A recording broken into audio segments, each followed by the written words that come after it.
warahmatullahi wabarakatuh. Perkenalkan, kami dari kelompok 4 dengan anggota saya Anissa Nur Afifah, Saya Violi Ramadhani. Saya Zalfa Zahira Maharani. Saya Muhammad Kevin Abdiantara. Saya Febri Arjun Nurasana. saya Devita Septiasa, saya Budi Janepirani, dan kami dari kelas Perkiwal Internasional. Saya memiliki kelebihan mudah bersosialisasi, namun saya memiliki kekurangan dalam menyampaikan informasi. Terkadang informasi yang saya berikan kurang tersampaikan sempurna kepada orang lain. Saya memiliki kelebihan, saya bisa mendengarkan keluhan pasien dengan baik, namun saya juga memiliki kekurangan, saya mudah cemas dan gugup saat berkomunikasi dengan orang lain.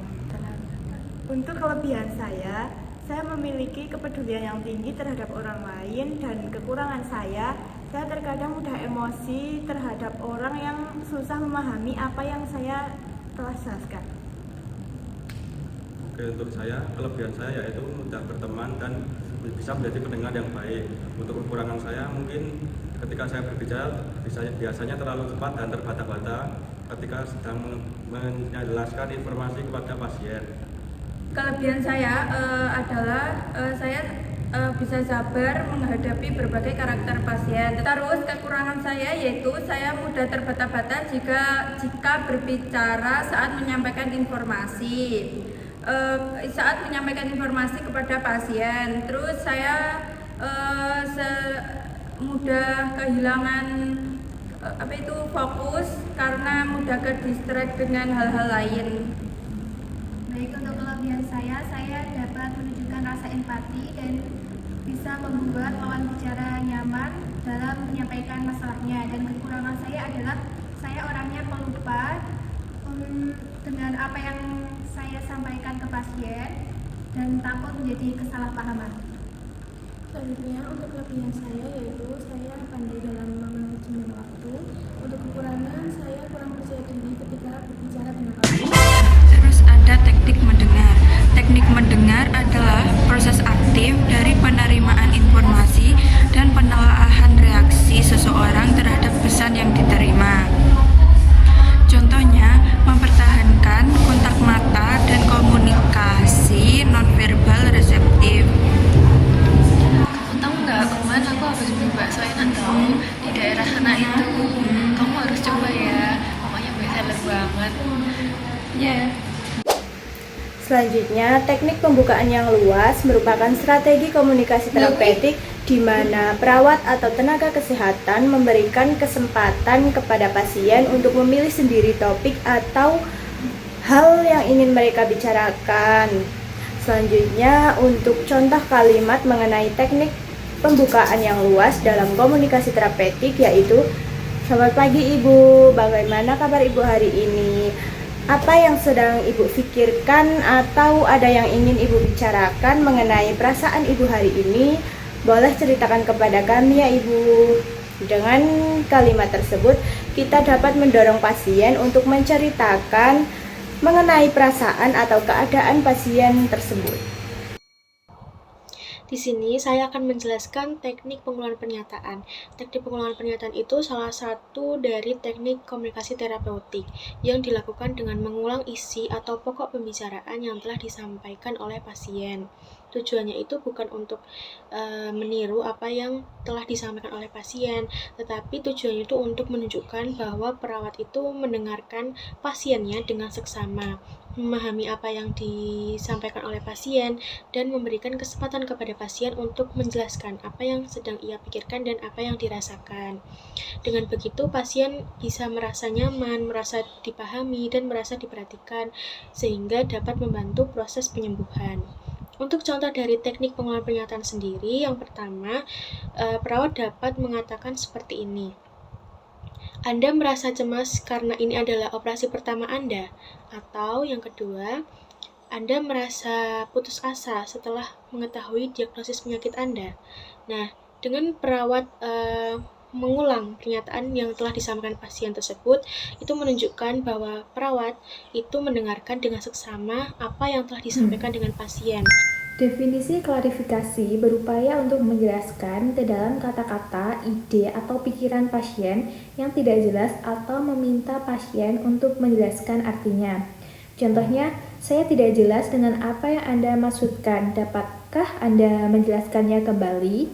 Nilai terapeutiknya yaitu membantu mengklarifikasi perasaan, ide, dan persepsi pasien, serta memberikan kejelasan tentang hubungan antara perasaan, ide, dan persepsi pasien dengan tindakannya. Adapun ancaman non-terapeutik yaitu gagal untuk memastikan karena mengonsumsi bahwa sudah mengerti. Selanjutnya adalah refleksi dalam komunikasi terapeutik. Refleksi dalam komunikasi terapeutik adalah teknik pengarahan kembali ide, perasaan, pertanyaan, atau isi pembicaraan kepada klien atau pasien. Contohnya yaitu refleksi perasaan. Refleksi perasaan yaitu memantulkan emosi yang tampak pada pasien. Contoh kalimatnya yaitu, "Kamu tampak sangat gelisah hari ini, bisa ceritakan apa yang sedang kamu rasakan?"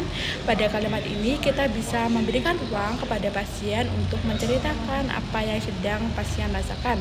Kita bisa menjadi pendengar maupun penasihat bagi pasien.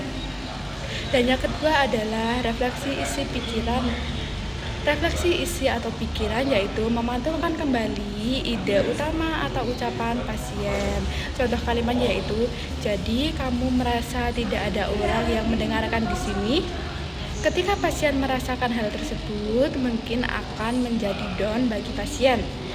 Namun kita sebagai perawat, kita bisa mendampingi pasien untuk diajak cerita dan kita mendengarkan, untuk mengajak bermain, untuk melihat indahnya dunia di luar sana.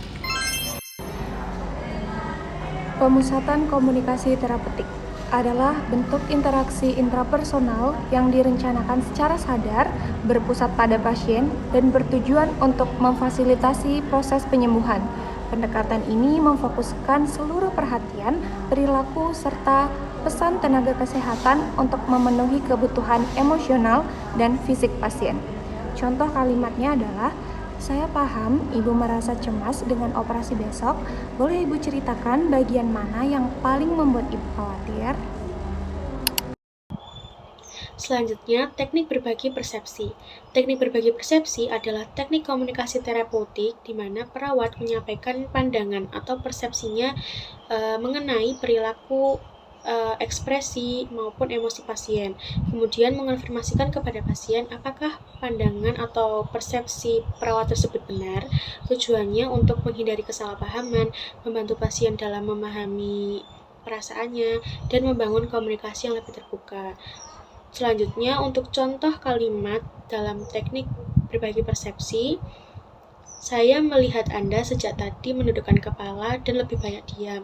Apakah Anda sedang merasa sedih?"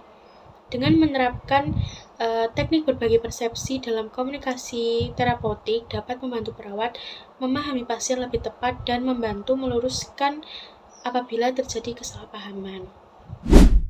Selanjutnya ada identifikasi tema.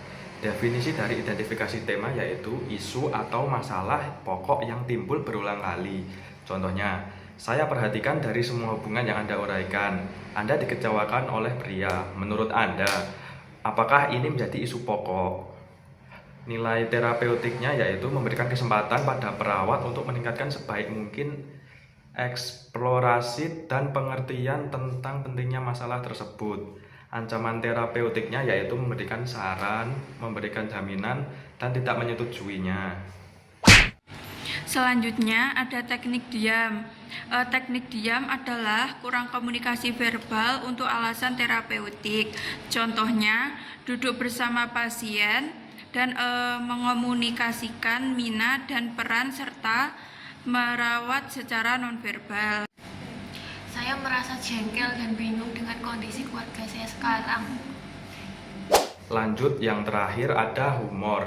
Teknik terapeutik humor memiliki definisi pengeluaran energi melalui menikmati ketidaksempurnaan. Contohnya, hal ini memberikan makna yang benar baru dan kata gugup diucapkan dengan nada bercanda seperti, "Wah Kak, kalau disuapi makan sama yang ganteng seperti artis Korea, kayaknya baru mau buka mulut ya." Terapeutik dari teknik humor yaitu dapat meningkatkan penghayatan diri secara sadar, merepresikan topik, mengatasi radikal, berlawanan, dan memberikan pilihan baru untuk sublimasi yang dapat diterima. Untuk akibat terapeutiknya akibat atau ancamannya yaitu penggunaan tanpa pengecualian, merendahkan pasien, menyaring untuk menghindari keakraban non-terapeutik. Sekian dari kelompok kami, kelompok 4 D3 Keperawatan dari kelas Pergiwa Internasional. Wassalamualaikum warahmatullahi wabarakatuh.